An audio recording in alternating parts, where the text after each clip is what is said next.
I'm excited to talk to you today about our very own Beratung bourbon. I want to talk to you a little about our process for making this, what it tastes like, and talk to you a little bit about what a bourbon actually is. So this particular bourbon, Beratung bourbon, was made by Aging Room Spirits in Washington, Pennsylvania. And we're excited to partner with them to create our own bourbon, not only for our team, but to share with our clients, our families, and our friends. The process we went through to do this was we had to learn a little bit about our taste palette. So we got together as a team at the distillery, and we went through about roughly 3-hour experience. They asked us a bunch of questions, and they wanted to learn what we like to eat, what we like to drink, and what flavors we like. So common questions we got was, do you drink wine? Do you prefer red or do you prefer white? What type of wine? We were asked, do you eat steak? How do you prefer it? Medium rare, rare? They asked us if we like mushrooms, lemons or limes, coffee or tea, and how do we take it? So once we got through all those different questions based upon our group profile, we then got to taste some bourbons where they had aged them in very small barrels to put extra flavors into them. And then we were supposed to tell them what flavors we tasted. After that, the distillery got together and created what they believed to be a bourbon that matched our taste profile. And they did this by starting with pre-aged bourbon.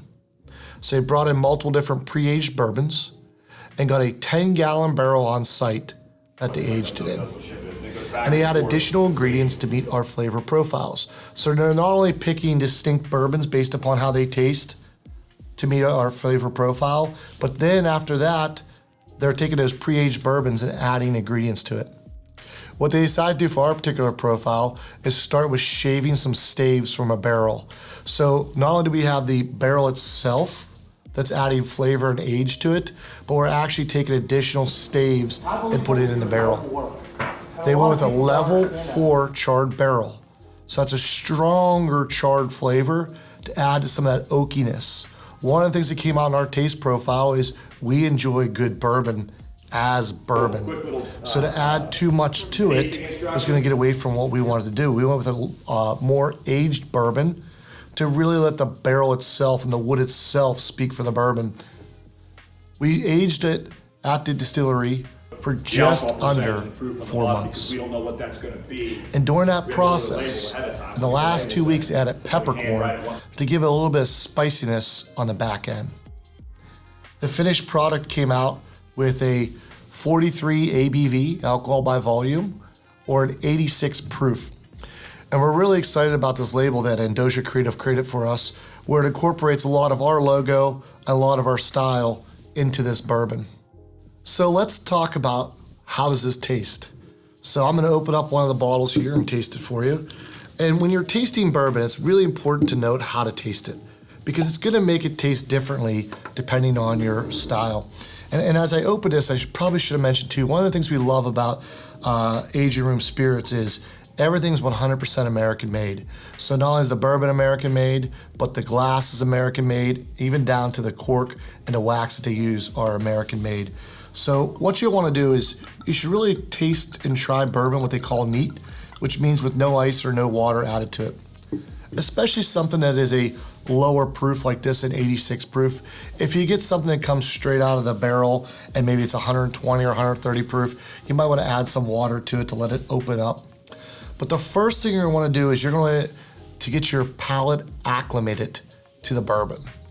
And so the way you do that is you're just gonna take a sip. You don't have to worry about smelling it. You don't have to worry about, but I will tell you, when you pour this first one, the smell is so great about this bourbon. The color on this one is just outstanding. I love when I pour a bourbon just to look at the color in the glass. And you're gonna notice because this is a well-aged bourbon, so the average age on this bourbon was 10.5 years. The oldest one was 16. The youngest one was 8 years. So what I love about this is Beratung is not even as old as this bourbon is. My marriage is not even as old as this bourbon was. It's what this is telling me is everything that I drink in this bourbon has been aged on average for more than a decade before I get to taste this. I love that process with the bourbon. So I'm gonna take the first sip here. And again, that first sip is not gonna tell us a lot about it. It's just to get our palates acclimated to the alcohol. The second sip, what I'm gonna do is I'm going to, and if you have a Glencairn glass, that's great. You just have a rocks glass, but just something that can open us up to where you can smell it. But I'm just gonna take it in, and you don't wanna smell it right up to your nose, by the way. This is gonna get more of the alcohol burn as opposed to some of the flavor profile. Just down here to where you can smell it, let it take it in. Roughly 90% of your taste comes from smell or aromas. So we really wanna make sure that we're getting a good smell of it. Now we're gonna take this and just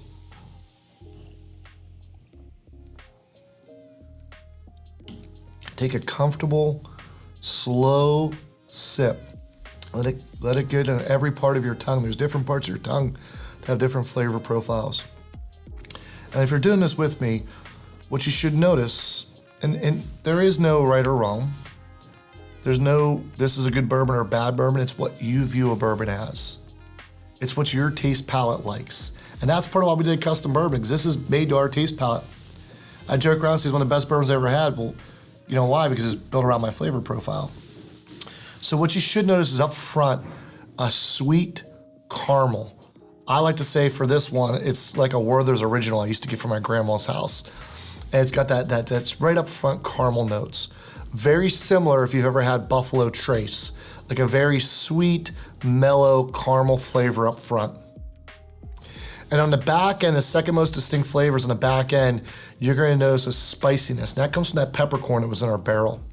So that caramel flavor comes from the fact that it's aged longer and we use that level 4 char. But that spiciness in the back end comes from the peppercorn. And what I like to say is it's got the back end of what I love about Wild Turkey 101, which is one of my favorite bourbons.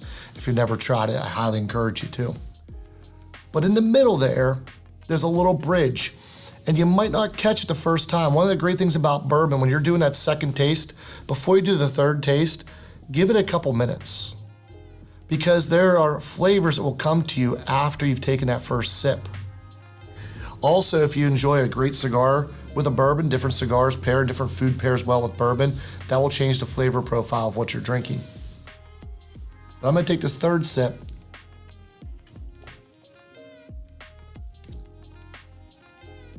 And that third sip, I'm getting even more of that caramel up front, that deliciousness. But before I get that peppercorn, there's a little bit of a bridge there.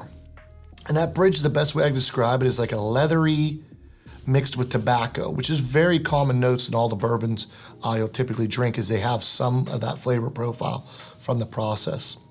So what we believe here is we have a really great bourbon that has a upfront caramely flavor, in the middle sort of a leathery tobacco flavor, and on the end, a little bit of spicy notes. And again, this bourbon was designed around our flavor profile of what we love here. So we hope you enjoy this. But I want to talk to you a little bit about what is bourbon. Because I've had some people say, well, Greg, if you took a bunch of bourbon and you put it in a barrel, is that really still a bourbon? And it is, because it starts with the root. And so one of the things I always like to say is, bourbon is whiskey, but whiskey is not bourbon. So whiskey is the entire family. Scotch is whiskey, but Scotch is not bourbon. Canadian whiskey's whiskey, but it's not bourbon. Irish whiskey's whiskey, but it's not bourbon. Just like a square is a rectangle, but a rectangle is not a square. And one of the things I really love about bourbon, outside of it just I do love the flavor profile, is this is America's drink. Bourbon is uniquely, by definition, an American product. It's actually legally required to be called bourbon to be made in America. So it has a long, rich history. It was the first product to actually be regulated by our government that we consume. So in terms of foods and liquids, the Bottled and Bond Act. To be a bourbon, it must be primarily made from corn, aged in charred oak barrels, and according to US law, it must be produced in the United States. It must have a minimum mash bill, which is the grain mixture used in fermentation, of 51% corn. The remainder of the mash bill typically includes grains like malted barley, rye, and wheat. And the proportions of these change around and creates unique flavor profiles. You might hear somebody talk about a wheated bourbon, and wheated bourbons tend to be a little bit sweeter. You might hear somebody say it's a high rye content, and high rye content typically is gonna be a little bit spicier. And that's why they picked the 3 different bourbons that they picked out for us to blend into this, was because each one of those bourbon mash bills, and depending on the aging, is gonna change the flavor around it. Now, by law, you have to produce in the United States, but a common misnomer is it has to be produced in Kentucky. It does not. You can actually produce bourbon anywhere in the United States. The name bourbon itself is typically credited with Bourbon County, Kentucky, although it's very disputed where the name bourbon actually comes from. There's another legend that comes from New Orleans and Bourbon Street. A lot of legends, but typically considered to be for Bourbon County and Kentucky. Most of the bourbon in the United States is produced in Kentucky, and Kentucky is synonymous with bourbon, but it is not required to be produced in Kentucky. And one of the reasons why Kentucky is so well associated with bourbon is because of the changing environment. There's 4 different seasons in Kentucky, and as the bourbon process of aging expands and contracts, that adds to the flavoring, and the change of weather is actually good for the process because it will impart flavor, color, and complexity to the whiskey. And speaking of aging, there's a minimum aging required that bourbon must be aged for 2 years by law. But most bourbons are typically aged between 4 to 8 years. And you'll have some bourbons, like we said, one of them in here was 16 years.